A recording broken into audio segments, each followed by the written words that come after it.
Can you act like a racist and still claim to be Irish? Well, Dag Díomh Fáilte, hi, hello, and welcome. Jon O'Sullivan from the Irish Pagan School here. And this may seem like a bit of a weird question for me to be trying to answer or for me to be answering, because I'm not just going to try. I will actually answer this question for you and cite my sources and give historical precedent. But I think we need to really consider the why first. Why would I even take time to answer this question? Well, it's because there is such a rise of misinformation, hate, and fear that is weaponizing people right now.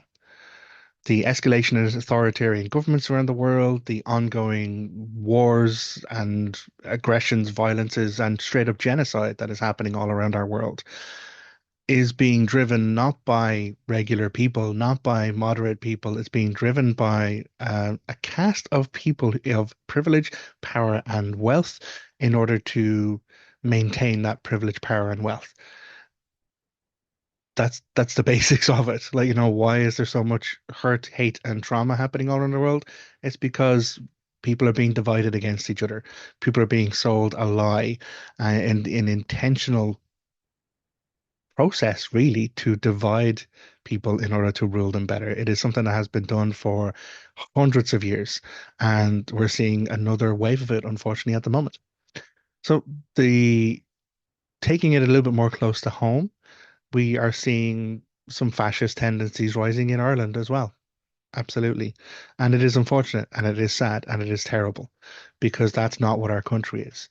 Our country, having been the victims of oppression for over 800 years, having been the victims of multiple colonizations and the intentional eradication of our cultural identity, or the attempted eradication, because Irish culture is still here. It is beautiful and it is pervasive and resilient, as you can see by how much we share it all around the world.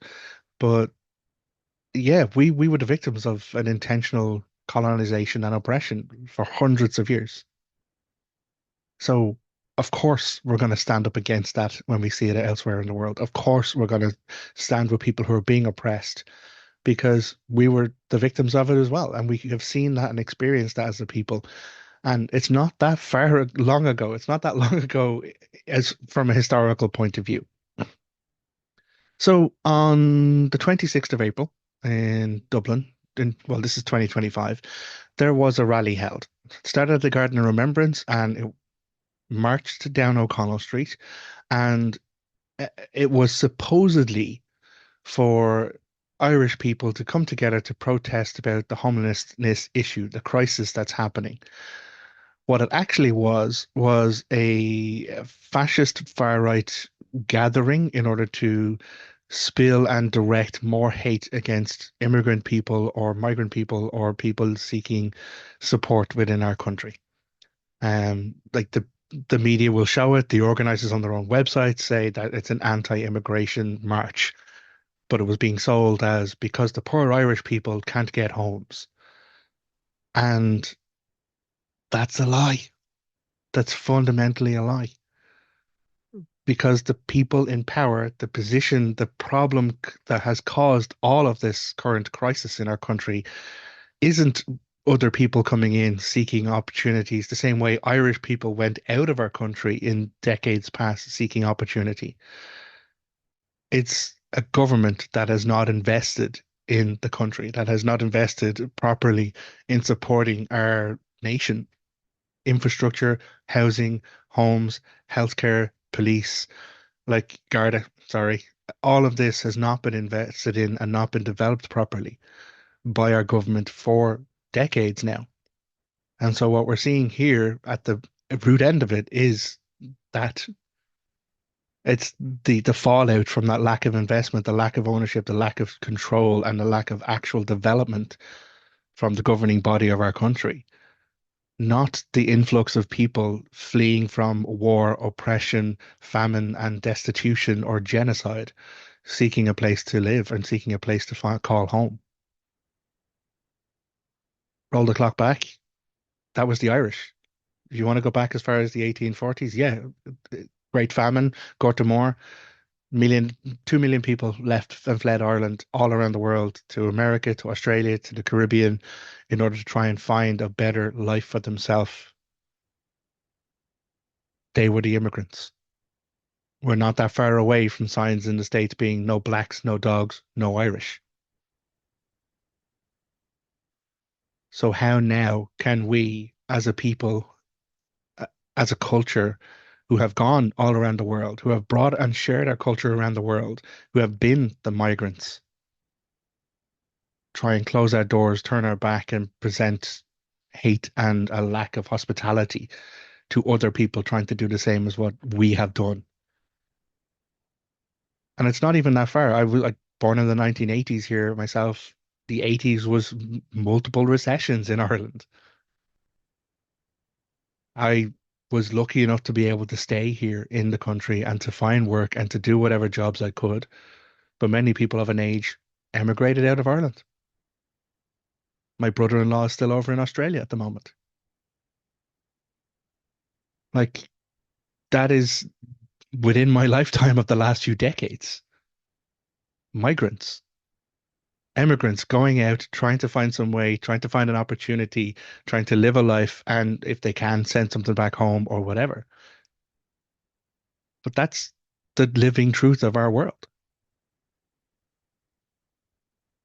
Talking about on Gortamore and the mass genocide that happened here on our own landscape. It wasn't just that the potatoes crops failed and there was no food and that's why people died. There was an abundance of food. Ireland was an agricultural, like, amazing resource. But the problem was absentee landlords. People in the English ascendancy or the Great British ascendancy who owned the land, who had purchased the land in Ireland to be farmed by Irish people. And then all of the produce of the land was being shipped out of the country, sold for the profits of absentee landlords. That's why the Irish people starved,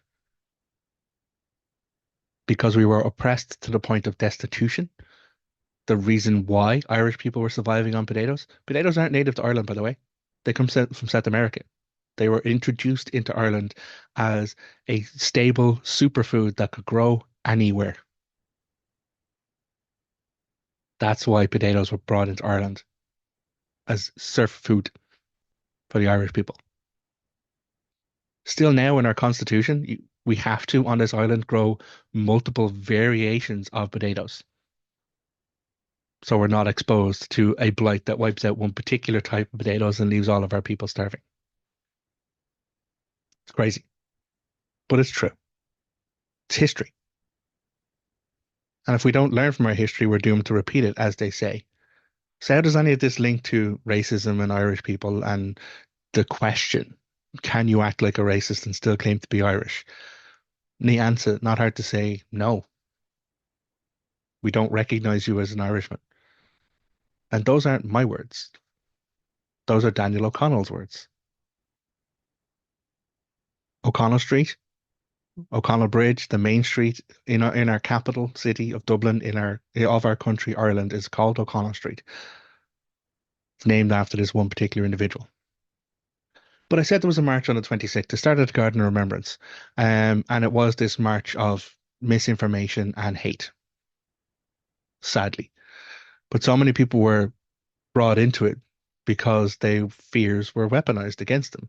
Fascists stoked divide, conquer, rule to try and build up this, oh, it's migrants coming in taking the jobs. It's these people coming in who are all dangerous. It's absolutely fucking not. So I thought I'd take a moment and give you a little bit of a historical tour of that main street. So they started the Garden of Remembrance. The reason why it's called the Garden of Remembrance is it is a remembrance for Irish soldiers who have served their country, died for their country, in the country and outside of the country. But Ireland's a neutral country. So how are Irish soldiers dying in other places? Well, that's because we're peacekeepers. Predominantly speaking, Irish military serve in the UN peacekeeping forces, and we have sent soldiers all around the world, not to conquer, not to dominate, not to slay, not to steal resources or to enforce our own agenda or anything, but to stand in defense of people, peacekeepers. So they left there, the march, and they came on down the road and they passed another monument at the top end of Parnell Street. And it's called Parnell Street because it's named after a guy called Charles Stewart Parnell. Parnell was a politician in the 1870s. 1879, he set up the Irish National Land League. And so he was an Anglo-Irishman. He was a person of privilege and property. He was a politician. He founded this land league in order to try and challenge absentee landlords, in order to try and generate enough awareness, education, and sympathy for the Irish people who, again, have been under oppression for all this time, so that they could have home rule, that they would have the right to rule themselves. And he particularly played a part in undermining all of the legislature, all of the wealth and everything that had created this Anglo-Irish caste. And within 2 decades of him doing this work, absentee landlords were unknown in Ireland. So by the turning of the 19th century, we didn't have absentee landlords, thanks to Charles Stewart Parnell. Where are we, what, 200, 100 and something years later? I think we have absentee landlords again. So the march came on down from Parnell Street onto the top end of O'Connell Street, but halfway down O'Connell Street, there's another statue.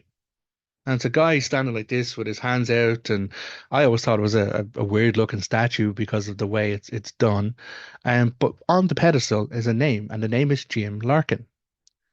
The reason why I always take note of that statue is because my best mate is a guy called Trevor Larkin, and I can't tell you how many times I've asked him, "Oh, you related to Jim there?" And he's like, "I don't fucking know." Why is there a statue of Jim Larkin on O'Connell Street? Well, it's because he organized and created the Labour Party, a socialist party in Ireland. Him and James Connolly, one of the leaders of the Irish Rebellion, the 1916 rebellion, who James Connolly was killed for his part in that rebellion and that revolution towards Irish Republican values and the right to rule ourselves. But Jim Larkin, specifically as a Labour Party representative, gathered and brought together the unions, as in the workers' unions, all of the people of the working class people, and he organized the 1913 lockout. So in 1913, there were strikes all across the capital city of Dublin. They're known as the Dublin lockouts, where workers went on mass strike. He got all of the unions together, all of the workers, all the middle class people to walk out of their jobs and to stay out of their jobs. Of course, within the first few days, yeah, okay, whatever. But it didn't just last a few days, it went quite a while. And of course, all of the capitalists, all of the landlords, all of the landowners, all of those people who ran all of the mills began to take the hit in the pocket. So why was there this mass walkout? Why was there the lockouts? Because what? They wanted to? They wanted to, like, fuck people over? No, they were trying to get better pay, better working conditions, better support for their cost of living, better infrastructure for them, their families, their children. That's why the lockout happened in 1913. And if it wasn't for the lockout in 1913, I don't think we would have had a rising in 1916. Because as part of the 1913 lockouts, there was the foundation of course, the Irish trade union movement is Jim Larkin, but also he set up the Irish Citizen Army. So the Irish Citizen Army was set up in 1913. It wasn't set up to engage in paramilitary, like murder bombings or anything else. It was set up to defend the Irish people, defend the working class, defend those who have gone on strike for better pay. Who were they defending themselves against? Well, the police.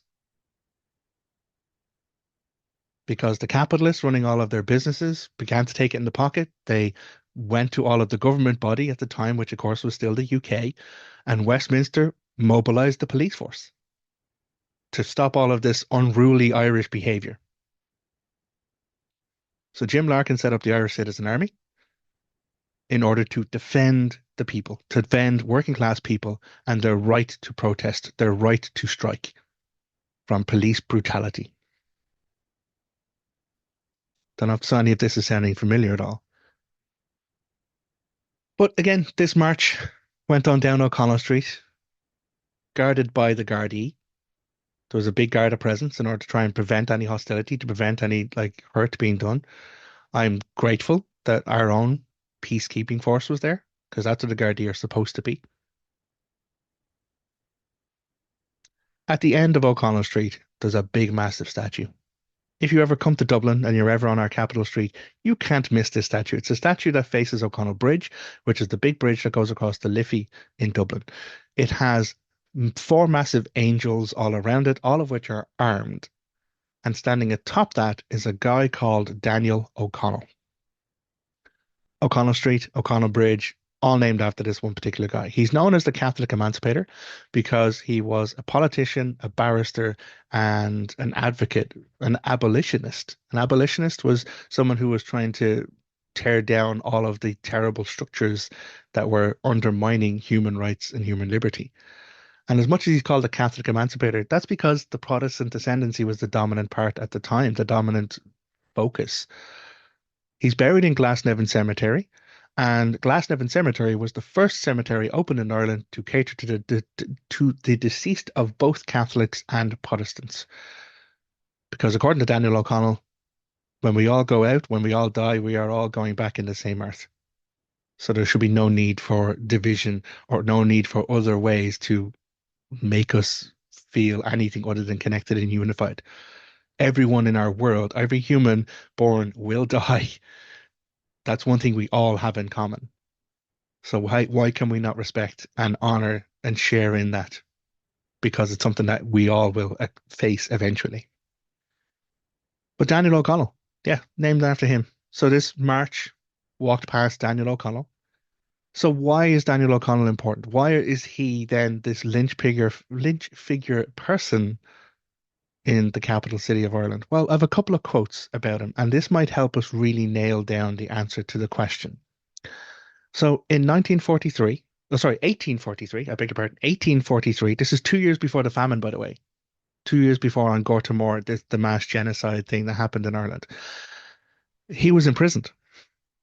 He was in, like, he was locked up in his home in Marion Square in Dublin. And while facing imprisonment from the British government, because there was no Irish government at that time, the British government put him in like pretty much lockdown at home because he was convening a repeal meeting. He was gathering people together as an abolitionist to repeal and overturn anything that was criminally wrong. But the thing specifically he's associated with repealing was slavery. And so he penned an 11-page denunciation of slavery whilst he was locked up in his own home. And of those, so in this 11-page denunciation of slavery, he didn't just say slave owners and those who, like, engage in slavery. He also included those who tolerated it, those who allowed it to happen. And it was not pandering. It was not, oh, well, we need to come together and find a middle ground to talk about it. He was 100% uncompromising and unequivocal in his statement. And I'd like to read this here for you now. So 11 pages. This is he sent it over and it was addressed to the our brothers and sisters in America. But again, it wasn't just America because British was still engaging in slavery and slave trade. So he said, in his own words, how can the generous, the charitable, the humane, and the noble emotions of the Irish heart have become extinct amongst you? How can your nature be so totally changed as that you should become an apologist and advocates of excursible systems which make man the property of his fellow man, that destroys the foundation of all moral values and social virtues, condemns to ignorance, immorality, and irreligion millions of our fellow creatures? It was not in Ireland that you learned this cruelty. Over the broad Atlantic, I pour forth my voice, saying, come out of such a land, you Irishmen. Or, if you remain, and dare continue to countenance the system of slavery that is supported there, we will recognize you as Irishmen no longer.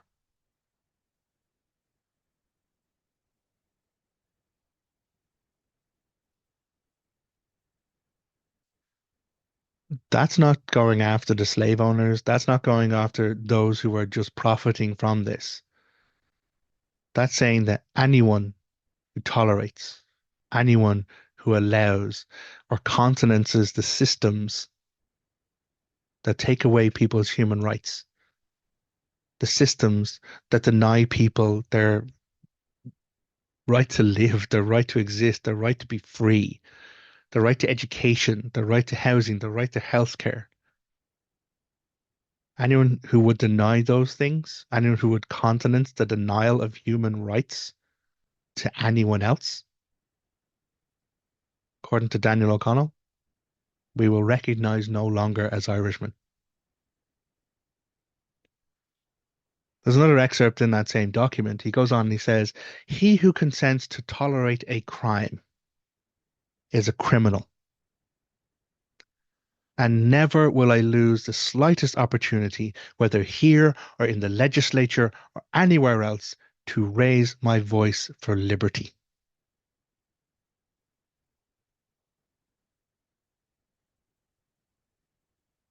If you tolerate a crime, you're a criminal.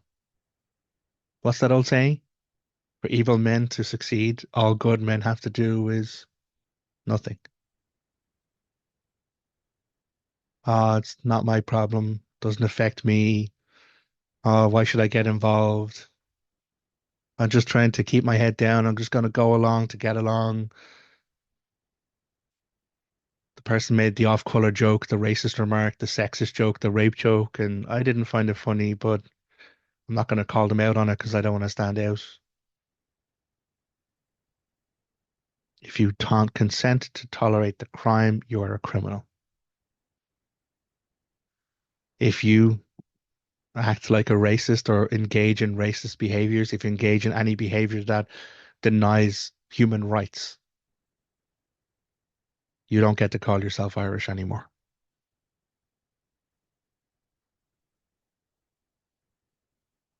There's another thing I would like to share though. And this other quote, it comes from later on. It comes from 1845. It's Daniel O'Connell again. And again, this is on the turning point just before the Gorta Mór reel kicks in, before the famine kicks in, because that's 1847 to 1852 when things get really fucking bad in Ireland. But before that, Daniel is on tour. He's giving talks all around the country and he's trying to help people, advocate people, bring people forward to stand up and look after each other, to fight against the systems, to call out the problems. And into this one particular meeting comes a guy called Frederick Douglass. And so Frederick Douglass was a black man who had escaped slavery in America, who had, at the time when it was illegal to teach slaves, he had taught himself, he had educated himself to such a degree that he was able to write his own book about slavery and surviving in slavery. And he was coming on tour and he was touring around Britain and Ireland following the publication of his book, of an American Slave.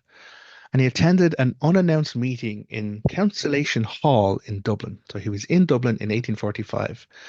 And there he heard Daniel O'Connell. And the impact of Frederick Douglass hearing the words of Daniel O'Connell changed his entire direction for himself as a man. He has said it himself. Hearing Daniel O'Connell altered it. Like he was like, I have done my part. I've written my book. I've managed to escape. You know, I'm trying to do my part. But when he heard Daniel O'Connell speaking, he realized there was so much more he could do for advocacy, for standing up, for doing the work against hate, against systems of oppression. And so there's the quote I'd like to read here is,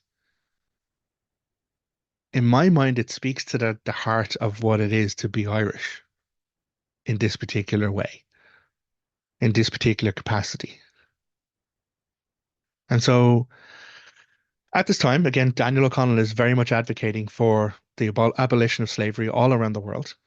And so he was targeted. He was straight up targeted by all of these very powerful circumstances, very wealthy people who were profiting off of this system. And so Daniel says, I have been assailed for attacking the American institution, as it is called, Negro slavery. I am not ashamed of the attack. I do not shirk from it. I am the advocate of civil and religious liberties all over the globe. And wherever tyranny exists, I am the foe of the tyrant. Wherever oppression shows itself, I am the foe of the oppressor. Wherever slavery rears its head, I am the enemy of the system or the institution. Call it what name you will. I am the friend of liberty in every clime, class, and color. My sympathy with distress is not confined within the narrow bounds of my own green island. No, it extends itself to every corner of the earth. My heart walks abroad, and whenever, wherever the miserable are to be secured or the slave to be set free, there my spirit is at home, and I delight to dwell.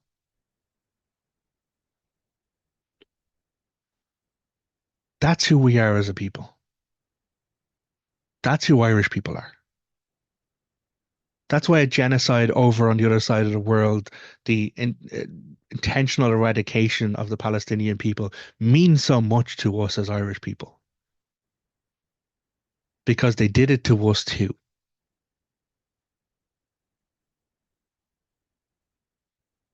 After World War One, there was a whole load of people, a whole load of military British soldiers who didn't have a job to go back to in their own country. And so they were given a mishmash of like military khakis and they were sent to Ireland as a brutal, oppressive force to put down rebellion. They were known as the Black and Tans. And they did horrible, fucking terrible things to the people of our island. And then eventually, when they were removed from Ireland, where were they sent? Palestine, to do the same thing over there. I'm not against Jewish people at all. I'm not anti-Semitic to call out against the genocide. In fact, Jewish people, many of them around the world, are saying that this Israeli conflict on the people in Gaza is not in their name. It's not about spirituality. What's happening over there is a straight up profit-based land grab. It is hate, it is division, and it is being funded by the wealthy, funded by these governing bodies,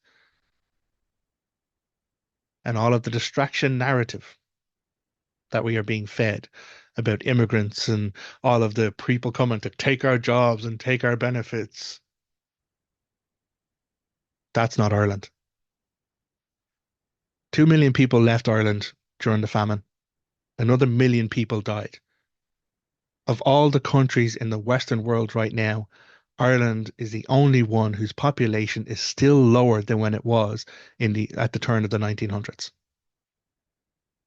So this narrative of Ireland being full, it's not.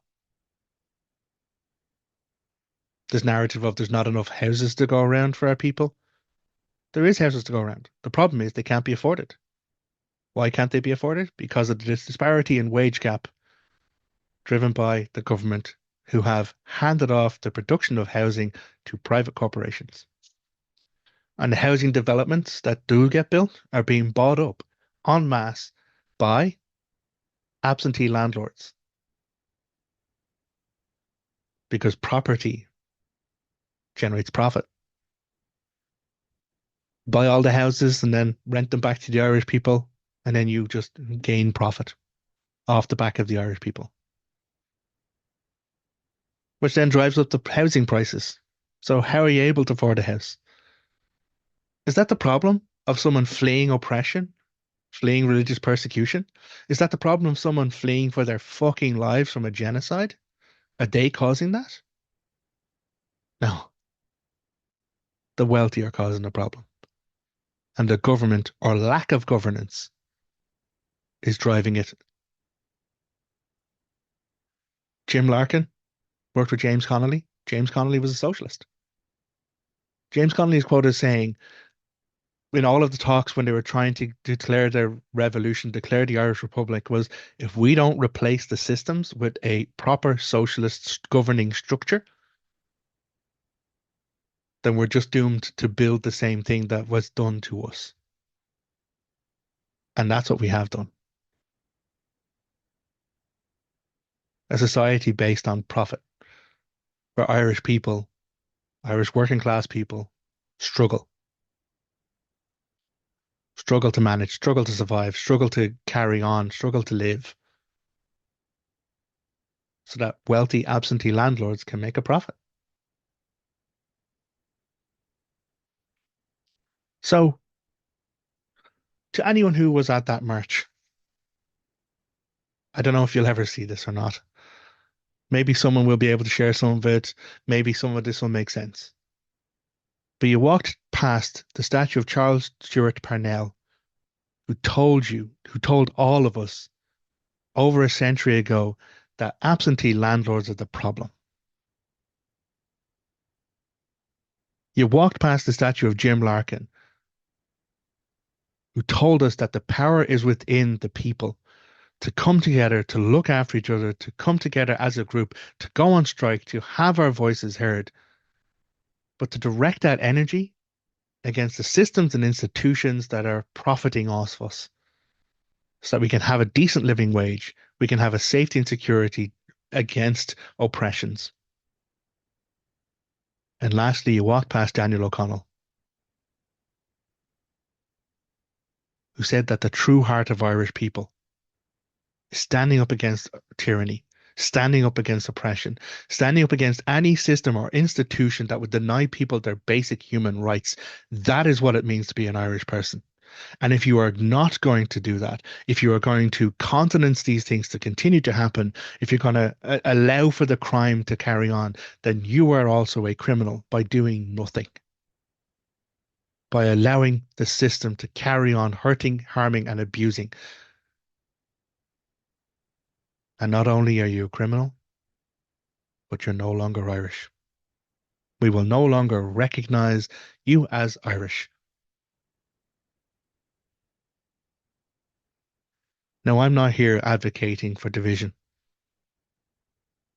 My hope, my wish, and my prayer is that this information does get to people who have been sold the lie, who have been told that, oh, it's the immigrants coming over here taking our jobs, these dangerous foreigners. It's not. It never has been. It's a system of divide and rule by people in power, people in wealth, in order to maintain their wealth, in order to break up the unity of working class people. Because when we stand together, we are unstoppable. We change the systems. So the more they can keep us looking left, looking right, fighting against someone else, the longer they stay in power, the more they profit off us. So I asked the question at the start. Can you engage in racist behaviors and still call yourself Irish? Well, according to Daniel O'Connell, no. And that's history, fact. There it is in print, in his writings. And as far as people you want to stand on the side of history with, I think I'll stand with Daniel O'Connell. So I'll agree. If you act like a racist, if you undermine people's right to exist, if you deny people's right to human rights, respect, compassion, and I'm not just saying only based on skin color. If you do anything that, if you engage in any system or any institution that denies people human rights based on color, as I said, sorry, was it class, or color? There's a class element there. Gender rights, LGBTQ plus, trans people. feminists, any of these things circumstances, if you deny anyone their human rights, you don't get to be Irish anymore. So take my flag off your shoulders. Stay away from the tricolour because you don't deserve it. The white part on the tricolour is the unity between all. Green for Catholics, orange for Protestants. The white part, the unity between everybody.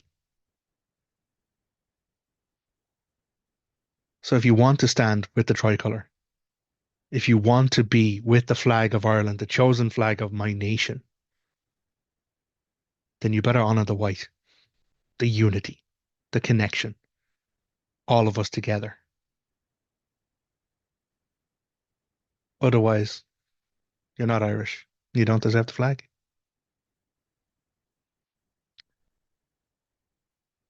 Again, I'm not here to upset people. I'm not here to like shout out or get angry or try and call people out. People are being sold a lie. There needs to be a revolution. There needs to be a rebellion. The problems, absentee landlords, absentee profiteering on our people. The problem is the government that's allowing that to happen. The solution is, as Jim Larkin said, come together, be people, protest. Absolutely. But make sure you're protesting for the right reason. Make sure you're protesting against the right cause. A lack of a living wage, a lack of proper medical care, a lack of housing. That's not the fault of people coming here seeking support and seeking assistance.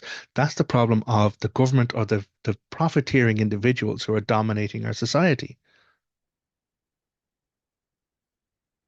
The solution's there. And it's not something we haven't done before. We had a rebellion in 1916. The Brits were told what for. We began to establish our own country. But unfortunately, there was a gap. The Catholic Church slid in to handle our education system for us. And next thing you know, here we are, Magdalene Laundries, Christian brothers beating children for speaking English, and a whole load of molestation and abuses.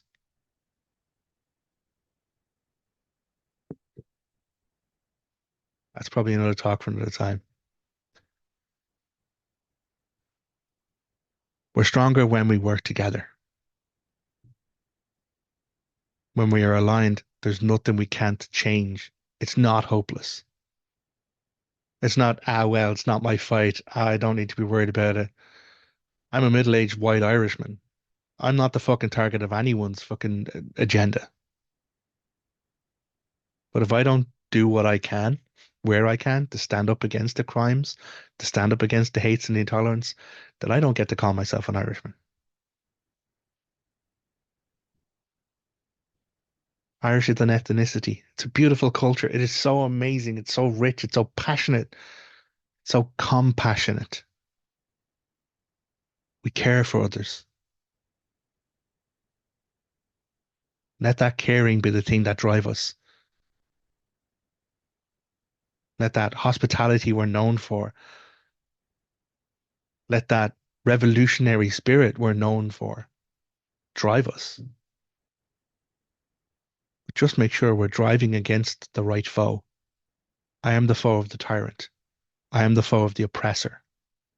I am the foe of anyone who would deny other people their human rights.